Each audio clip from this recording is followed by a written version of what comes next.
에 대해서도 좀 같이 말씀을 드리겠고, 그다음에 이제 여러 가지 요인이 있겠습니다만, 뭐 사회 경제적인 측면, 정치 사회제도 측면, 그다음에 이제 탈물질주의적인 부분들, 그다음에 뭐 전망 이렇게 좀 나눠서 한번 보도록 하겠습니다. 잘 아시는 바대로 77년부터 그러니까 출연하고 변천을 크게 제가 이렇게 30년을 훑어보니까 80년의 초반에 그러니까 이제 연방의회에 진입하는 그 이전까지 에서 형성기로 좀 볼 수 있을 것 같습니다. 그래서 이때는 주로 이제 신사회 운동이 점차 정치화되어가는 과정으로 이렇게 볼 수 있을 것 같습니다. 기대 당시에 이제 잘 아시는 바대로 70년대부터 해가지고 특히 이제 핵발전이라든가 아니면은 그 나토군의 핵 배치라든가 뭐 이런 거로 인해 가지고 70년대 초반 이후부터 중반에 상당히 격화되다가 80년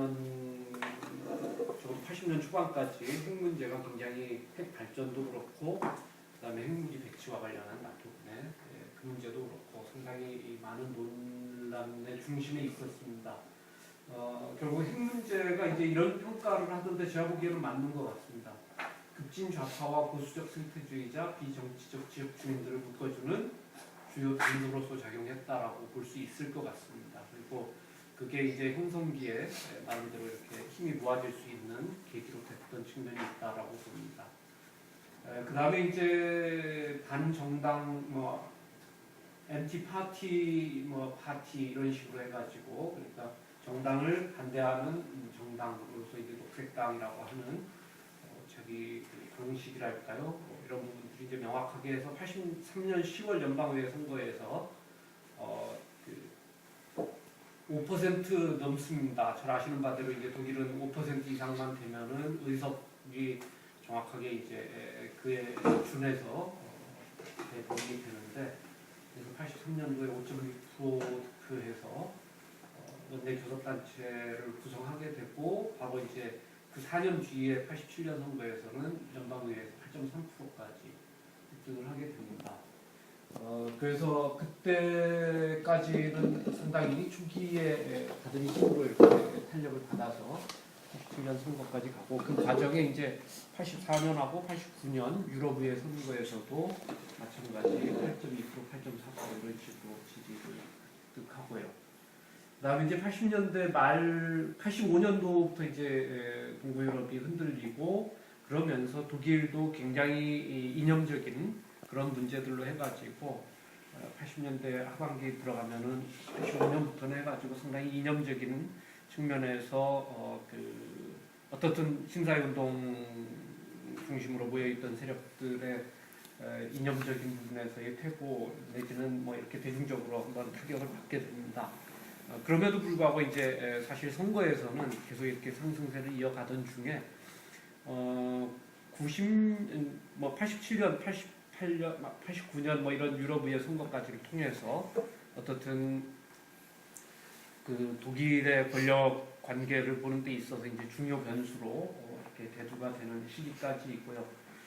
그 다음에 이제 그 89년 말부터 해가지고 여름부터죠. 그러니까 89년 여름에 이른바 동독 사람들이 서독으로 이렇게 탈주하고 뭐 이런 과정들을 거치면서 상당히 이 민족주의적인 이런 정서가 강화됩니다. 이런 속에서 녹색당의 운신의 폭이 굉장히 좁아진 게 사실이고요. 그리고 녹색당이 사실은 그때까지만 하더라도 잘 아시는 바대로 뭐 72년도에 브란트의 신동방 정책부터 해가지고 가는 속에서 80년대 들어서 가지고는 사실 그냥 거의 두 개의 독일이 고착되는 뭐 이런 게 아닌가라고 하는 상태였었습니다. 특히 좌파들은 거기에다 이제 독일 민족들이 이렇게 하나로 뭐 되는 부분에 대해서는 적극적인 대비를 하지는 않고 오히려 뭐 그에 대해서 좀 소극적이었고 이런 상태에서 89년 말부터 90년에서는 굉장히 수세에 많이 이제 몰리게 되고요. 그 결과 통일되는 상태에서 콜이 상당히 강하게 이제 민족주의적인 이런 걸 가지고 밀어붙이는데 그 중에서 굉장히 소극적이었고 3인당도 라퐁텐이 수상 후보로 나오면서 라퐁텐이 지금 3인당에서 떨어져 나와서 그 독립 좌파로 이렇게 돼 있거든요. 그럴 정도로 3인당 내의 좌파였습니다. 그러다 보니까 라퐁텐도 통일에 대해서 상당히 소극적이었고 오히려 통일이 그런 식으로 급격하게 됐을 때 문제점들 뭐 이런 거에 대한 고민들을 많이 얘기하면서 지지율이 급격하게 떨어집니다. 근데 이제 그